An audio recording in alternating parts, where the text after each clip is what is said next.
Hey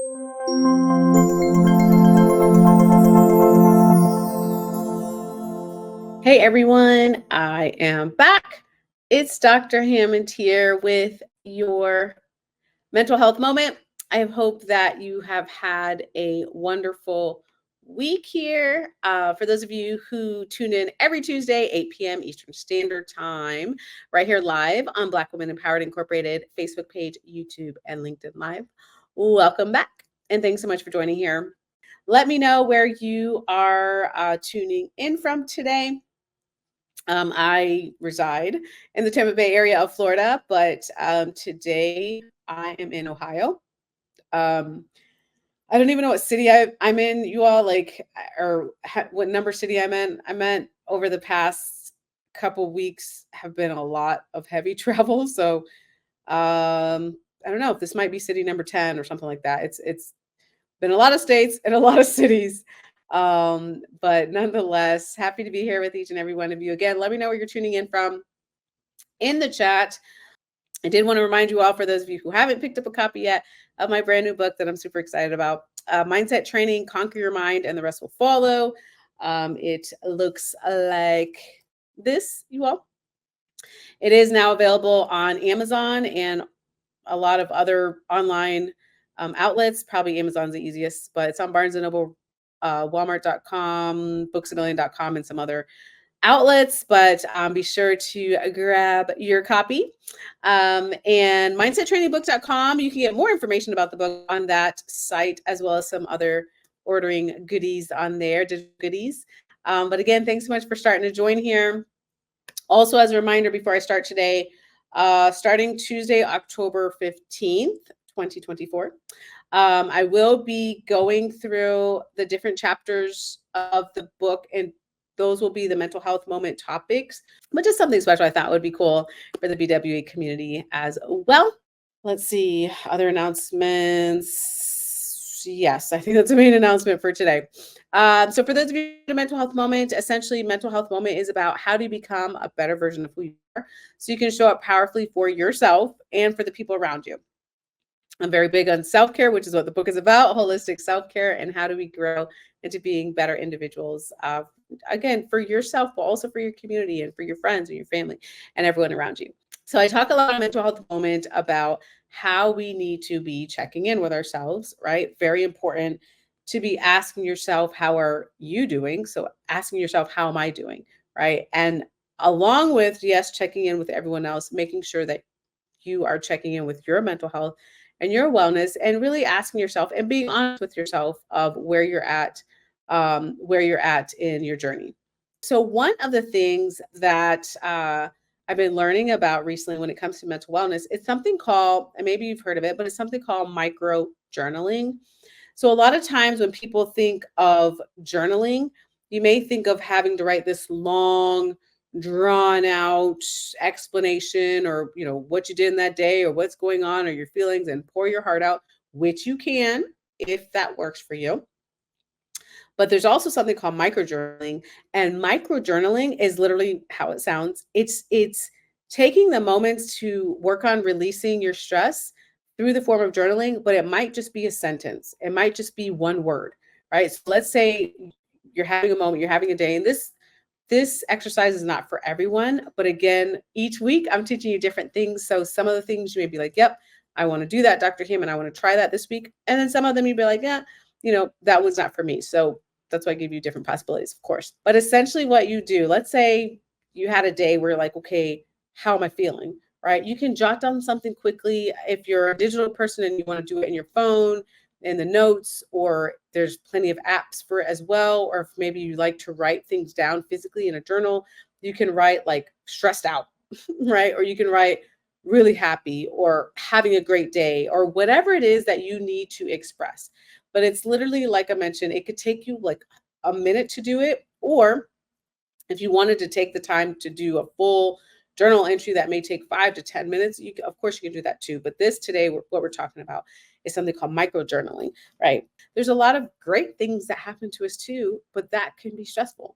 So maybe if you have a new child, or you have a new grandchild, or you have a new move, or you have a new job, or you have something that is considered positive, but it's still stressful, right? To go through it. So all those sorts of things, it's important for you to, again, think about releasing. How do you write it down? How do you do micro journaling, for example?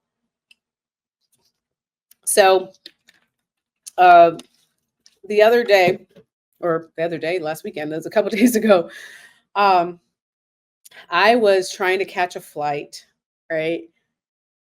I was trying to catch a flight from, anyways, I need to fly out of New York City, which, by the way, you all, I just realized that yes, in my entire life, I had never driven in New York City. I had been to New York City, but I had never driven there.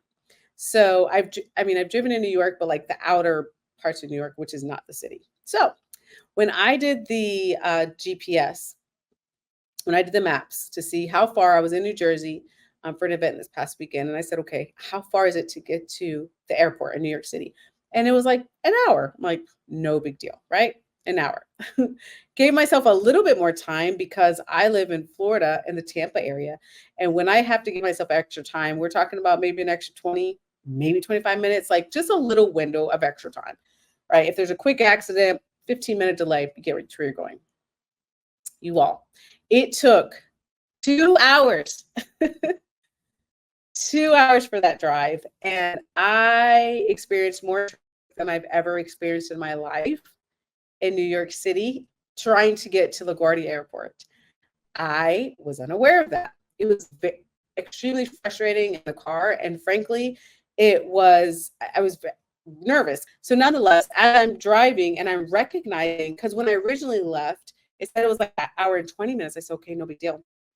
But as I started to drive, there was so much traffic. It wasn't that far away. It was like maybe 20 something miles. It took me 2 hours to get there just because there was so much bumper to bumper. I had to constantly stop. I was constantly going 5 miles an hour, it felt like, for almost the whole trip. And so I get to the New York City area. By the way, it was beautiful though. And it was very beautiful. I was like, okay, let me try. And this is what I did, you all. I was like, let me try, because I knew there was a high possibility I was going to miss this flight. But I was like, let me just try in this very stressful time for me to try to get to this airport to look at the view. And I really did this because New York City, well, I think it's George Washington Bridge, whatever, wherever bridge I was at. It was a really beautiful scenery there. And I'm like, okay, let me take some deep breaths because I don't know whether or not I'm going to catch this flight right now. But let me just take a minute to absorb that and look at this beautiful scenery of New York City, right? Excuse me, you all. And so I did that. And as I got closer to the city, what happened was I got very nervous because I'm like, I'm so close to missing this flight that if I make any wrong turns, that's it. Like I kept looking at the GPS because the time just kept going up and up and up. And so I get to the airport, you all, and I'm driving to the airport and I'm like looking for the rental car center sign, which I thought I saw. Somehow, some way I got lost, you all. And I was like, oh my gosh. So then I'm like, okay, I don't even know if I can catch the flight at this point. Long story short, I eventually made it to the rental car center, returned the rental car, ran out the rental car. I was like, okay, just email me the receipt. I ran to the shuttle, the nicest shuttle, thank goodness. And he's like, looks like you're in a rush. So I'm like, I really have to check this bag. And I really have to get this airport. So he's like, don't worry, I got you. And probably was speeding when he shouldn't have been speeding. Nonetheless, got to the airport. And I remember I get there. Less than an hour to the flight, by the way. This is LaGuardia, which is like a huge airport. And I get to the front, and the guy, when I'm trying to check my luggage, he's like, okay, I don't know. He's like, I will check it, but it's considered a late check. So you may or may not get your bags when you get there. And if you don't get it, we can't send it to you because, you check the bag late. And I'm like, listen, I'm just trying to catch this flight right now. I know I can run and catch this flight. So can you please just check the bag? Right? And he did. He checked the bag. And long story short, I did, by the grace of God, end up making that flight, you all. But it was extremely stressful throughout the time period. And also I did end up getting my luggage, which would have been not good if I didn't, because when I landed, I had to travel another 2 hours to where I was going. So if I didn't get my luggage, it would not have been fun. Anyways, I had to go somewhere, be somewhere at 8 a.m. the next morning, and then to come back 2 hours, right, to get my luggage. Like that would have been a mess. Nonetheless, I got my luggage also by the grace of God. But I share this story with you because it was honestly very nerve wracking because I'm sitting there like, okay, I don't know if I'm going to catch this flight. I needed to be somewhere at 8 a.m. and it was the last flight of the night. So it was extremely important that I caught that flight. But nonetheless, trying during that time period to check in with myself, which I did. I'm like, okay, stress level very high. But I was like, let me try to control my breathing right now because I was in a state of panic to get to this flight. I was like, let me try to control my breathing. Again, I was looking out my window at this like beautiful New York City, just the buildings and all of the things, like gorgeous. And it was at night, very pretty on this bridge. And doing the types of things to try to get myself into a calmer place. But another thing I could have done, which I didn't do at that time, is I was driving, so I wasn't obviously going to write anything down, but I could have gotten on my phone and did like I said, an audio note of how I was feeling to go through like, okay, this is really stressful, but you're going to be okay. Like, even if you miss this flight, like, there's other things you can do, just trying to talk myself through that, right? This is what I encourage you all to do as well. If you get to the point where, or when you get to stressful situations, it's really about your mindset and how you talk yourself through it, and how you get yourself through it through self-talk, and also through, you can also distract yourself, honestly, because I was doing that. I was trying to distract myself. I was like, let me look outside. Look how beautiful this scenery is, right? But you can distract yourself in a good way. And you can also micro journal, which is, again, just jotting down quick, even if it takes you less than a minute, quick things of how you're feeling, how are you doing. It could be, positive affirmations. I can do this. Keep going. Like whatever it is for you that can get you through those situations. And there's no right or wrong to this practice, by the way. There's no right or wrong to this practice right away. So you can do micro journaling multiple times a day. You could do it once a week. You could do once a day, like whatever works best for you. But just know that it's really critically important for you to be doing something that is releasing your stress. Your stress can build up in your body. Your stress can build up in your brain. Your stress can lead to mental health conditions, physical health conditions, all sorts of things that you can prevent when you put these types of tools in place. So again, you can try micro journaling if this is something, maybe you're already journaling, or just something that you want to try that's new. Um, but the most important thing, whatever you do in your mental health journey, is to make sure that you're putting tools into place to work on reducing stress. Because sometimes we can't avoid certain things. So this past weekend, right? It just allows you to have a time where you can express yourself.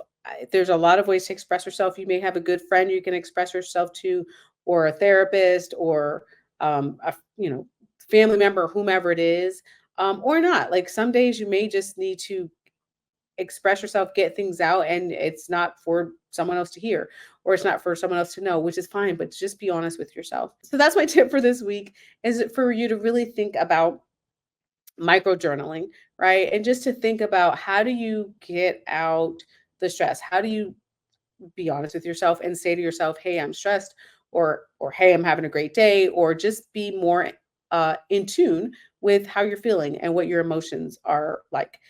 There's something called mood tracking journals as well, where you can sort of track your mood. That's a little bit more, I would say, advanced, but there's plenty of apps out there if you need to go the app route. But sometimes it just takes a pen and a paper, or it just takes your phone or computer, or however, if you want it to be digital or if you want it to be on paper.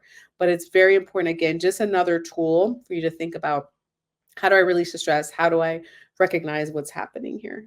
Okay, so as I wrap up today's mental health moment, again, want to remind you, for those of you who tuned in a little bit late, starting Tuesday, October 15th, I will be talking more about the book Mindset Training, Conquer Your Mind, and the Rest will follow. The rest of the topics for the rest of the year will be related to the book. So I'll be going through the book, not reading the book, but just going through the different sections and giving you guys just more information related to the book. So again, you can grab your copy. The easiest way is probably Amazon. Mindset Training, Conquer Your Mind, and the rest will follow. You can go to Mindset Training Book, which also has all the different places where you can order the book from and some goodies if you want to go that route. Not required, like I said, but kind of helpful if you're the type that likes to highlight. I know I do. And books, and just kind of jot down, underline, take notes. So that is that. And I will see you guys. Have an amazing rest of your week. And I'll see you next week, you guys. Bye, guys.